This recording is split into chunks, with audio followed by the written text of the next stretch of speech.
Jira jirtu kabajamtoota fi jaalatamtoota ilmaan Oromoo kan guutuu addunyaarra jirtan baacoo hibboo oduu durii waan adda addaa barbaannan yuutuubii kiyya sabiskiraayib laayik. Dur abbaa manaa fi haadha manaatu jira wal lolanii jennaan bas gaafa hundaa abbaa manaatu araarfata isiin irra kaachuu didde hin oolanii hin bulanii hin oolanii hin bulan isiillee naa inni dubbisuu eeyti innillee har'a homa galee gala malee hin dubbisu jedhe wal eeganii homaa wal eeganii garuma gara rafanii amma jennaan gaaf kaanii kiyyaan akka waan abjootuu ta'e gadi ciisee akka beekaatuma jedhe abjuu keessa yaa rabbii kiyyaa maal qabaniiti xiyyeetana abjuu oluma fuutee fiddee yoo dib na jalatti gootee maal qaba jedhee jennaan isiillee yoo tana gurrarra ba'e achi booda yoo inni akkas jedhu isiin ni dhageette haati manaa gurrarra baate dubbiin tun yaa rabbii kiyya haadha manaa xiyyeetana fiddee mana jala darbite maal qaba jedhee yoo inni jedhu dhageetteet sanirra maal jetti yaa rabbii kiyya eessa na deemta yaa rabbii kiyya eessa na deemta yaa rabbii kiyya eessa na deemta jettee dhuftee jalumatti dib jettee haala saniin araaraman jedhama. Inni biraa immoo namtichatu hattuu waa fudhatee osoo inni jedhu sanirra kalas abboosi arge jedhee duraas hin dhokanne deemi jedheen jedhama. Inni biraa abbaa manaa fi haadha manaatu jira dur wal dhaban afaan keessa wal lolanii jennaan waliin oodanii martuu garagara ciisee jennaan amma inni borumtaa walgahii qaba sanirra kalas barreessee boruu sa'aatii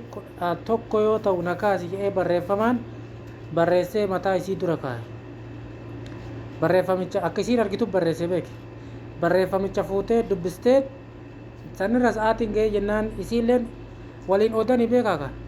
isiilleen maal gooti sa'aatiin ga'ee ka'ii jettee sa'a 11 walakkaa sanitti barreessitee mataa isaa dura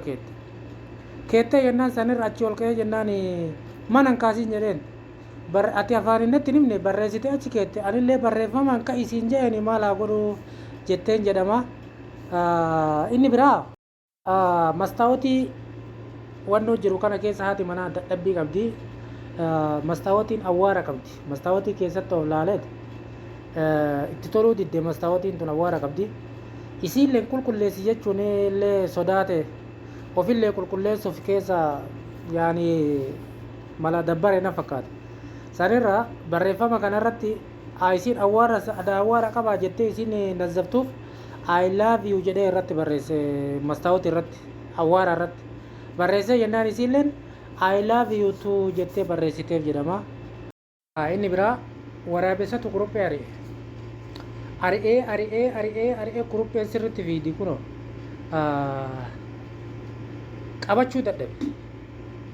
qabachuu dadhabee jennaan maal jedhaani yaadaaf foon keetu mi'aawu deemi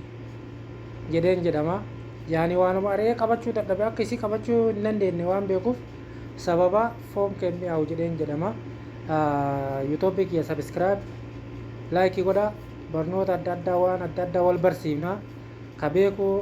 akkuma beekutti ta'ee abbaan beeku akkuma beekutti ta'ee kan beekne waan adda addaa walirraa baranna ka beekullee wal yaadachiifna laayik sabiskiraayib isin jaaladha isin maraa galatoomaa isinin jedha thank you.